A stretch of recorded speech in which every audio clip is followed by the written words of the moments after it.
arkadaşlar, Yüzen Köyler turumuza başladık. Here our Captain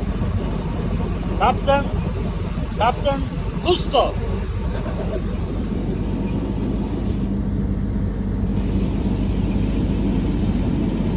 Evet, Yüzen şehre doğru gidiyoruz.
Şimdi göle doğru açılıyoruz.